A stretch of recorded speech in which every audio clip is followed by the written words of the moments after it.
if there is no enough time, you can meet the speakers and ask him directly.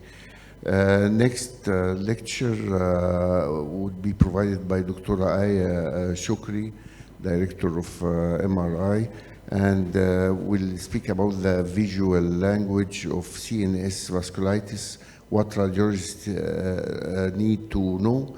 والدكتورة أماني الحقيقة كانت المفروض تبقى موجودة تشير بيرسون بتاعت الديبارتمنت، وهي بتعتذر عن التواجد لأنها عندها ارتباطات في الدمرداش. اتفضلي يا دكتورة ايه. Good morning. احنا هنتكلم عن الفاسكوليتيدز و what the radiologist should know. أول حاجة, the vasculitides are a heterogeneous group of inflammatory diseases that affects the blood vessel walls and compromise the lumen and thus causing tissue ischemia. The first reports about vasculitides were as early as the late 1800s by Ferdinand von Hebra, followed by Adolf Kosmol. They reported cases of polyarthritis nodosa specifically. The CNS vasculitides are either primary, that are totally confined to the CNS with the patient otherwise completely free, or secondary as a part of other systemic inflammatory, infective, or autoimmune processes. The incidence is, of course, much commoner with the secondary causes of vasculitis. The diagnostic challenges in cases of CNS vasculitis are related to their being rare and at the same time life-threatening, with no strict age or sex predilection. However, the primary CNS vasculitis are more reported below the age of 50 and among males. Clinical manifestations are non-specific, with the headache being the most common, and the imaging pattern is rather variable, with white matter hyperintensities being almost always there in the MR imaging. Differential diagnosis is also wide, and we will report some cases of vasculitis.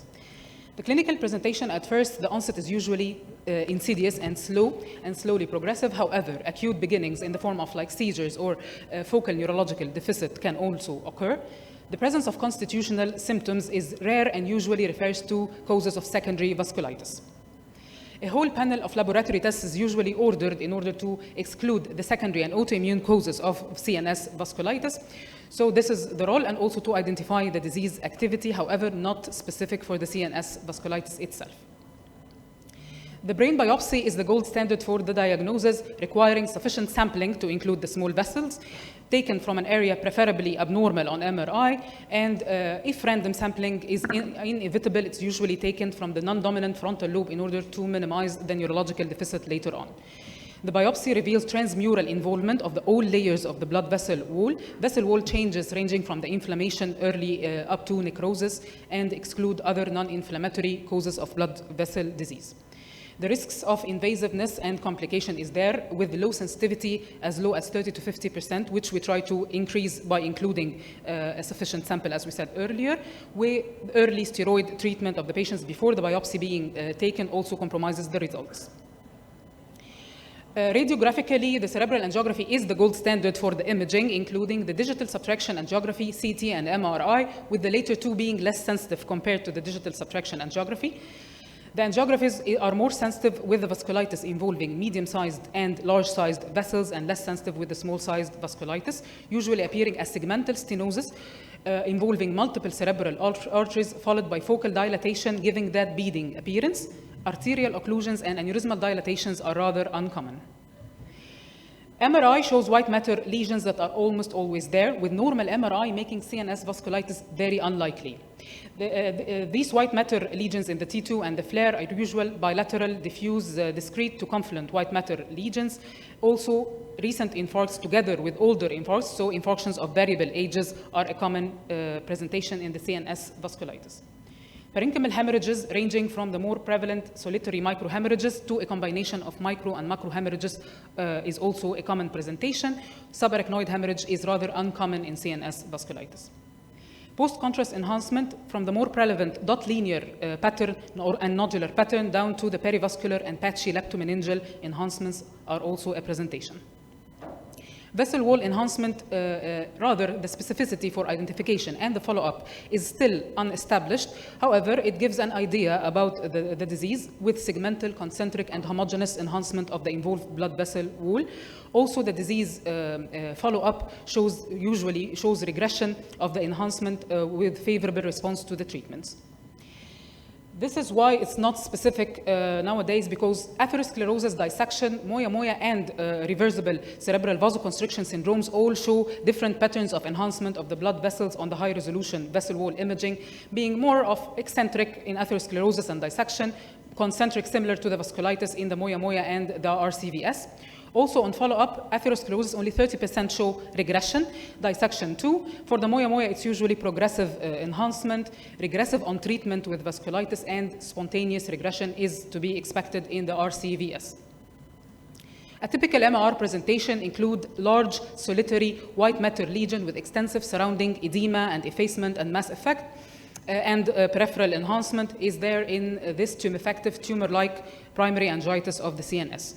However, those patients usually show negative results on digital subtraction angiography or any angiography, which suggests the predominance of small vessel disease.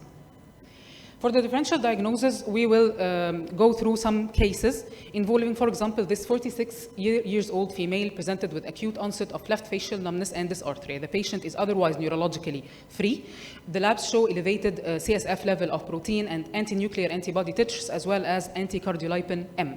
Her imaging show an acute infarction in the left MCA territory. Also, left MCA, right PCA, and right internal carotid artery segmental narrowing, with the high-resolution post-contrast MR of the blood vessel wall show evidence of old infarcts on the right, evidence of subacute enhancing infarction on the left, and an enhancing, like here, an enhancing concentric MCA wall.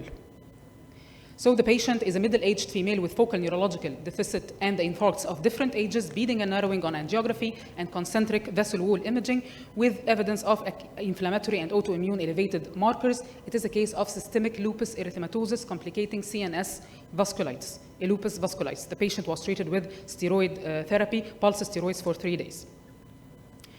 Other systemic causes that may involve the CNS include large vessel vasculitis and medium-sized vessel vasculitis, small vessel vasculitis, with the most common being the giant cell arteritis, the polyarteritis nodosa, and the Kawasaki disease.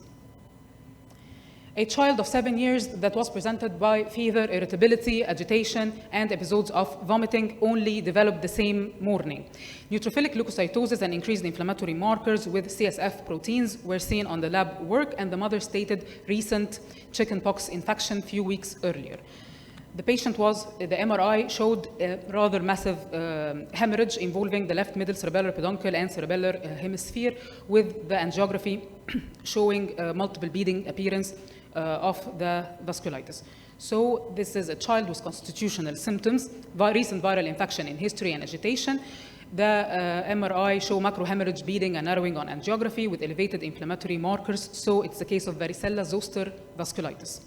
Other infections and pathogens are also involved, with the most commonly the bacterial meningitis by the strep pneumoniae, also the herpes pathogens, varicella zoster, Epstein-Barr, cytomegalovirus, and herpes simplex type 1, and the retroviruses like the HIV viruses, fungal infections as the aspergillus. Another is a 28-year-old woman that is presented by acute onset of numbness and paresthesia on the right side of her body and face.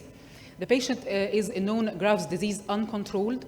The CSF shows mildly raised proteins, otherwise neurologically normal, and the thyroid profile is proven by labs.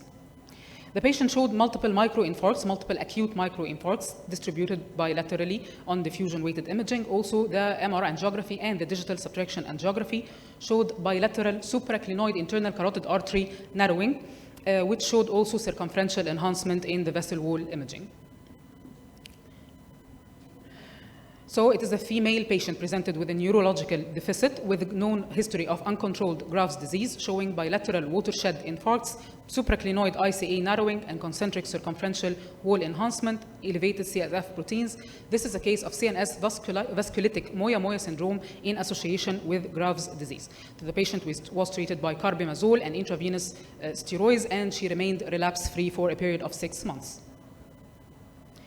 A 58-year-old male patient that is presented with dizziness, his being diabetic, hypertensive, and heavy smoker for more than 30 years, with elevated serum level of hemoglobin A1C, cholesterol, and abnormal lipid profile with inflammatory markers. The MR angiography showed left MCA narrowing with a proton density showing a peripheral eccentric atherosclerotic plaque. The plaque is eccentrically enhancing on vessel wall imaging. So the patient have many comorbidities for atherosclerosis. He's an old-aged male with risk factors, showing the classic beading narrowing with a detected enhancing plaque and abnormal labs to prove that. So it is a case of CNS atherosclerosis. The plaque enhancement on vessel wall imaging in cases of atherosclerosis usually involves the fibrous cap and the adventitia, and the enhancement was reported to be the most reliable indicator of an unstable vulnerable plaque. 33-year-old woman that is presented with a sudden onset of elevated blood pressure and a thunderclap headache few days postpartum. That thunderclap headache exacerbated on lying down and decreased on standing or sitting. Surprisingly, this patient was totally normal radiologically in the 3rd day after the presentation. The MRI was normal, the angiography was normal. By the 10th day, she developed the classical appearance of the beading and narrowing involving multiple blood vessels. And by the 43rd day, it was totally resolved. So the thunderclap headache is rather pathognomonic, the postural too. The early normality and non-contrast with the later appearance of the manifestations and the spontaneous recovery later on with the patient otherwise being normal is an indication of irreversible cerebral vasoconstriction syndrome.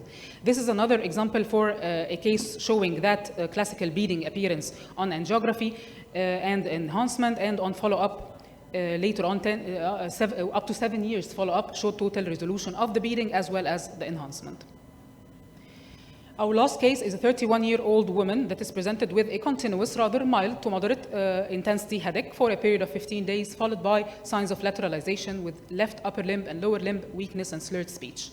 The patient showed a right MCA territorial infarction, as well as the classical beading appearance on the angiography with the enhancing.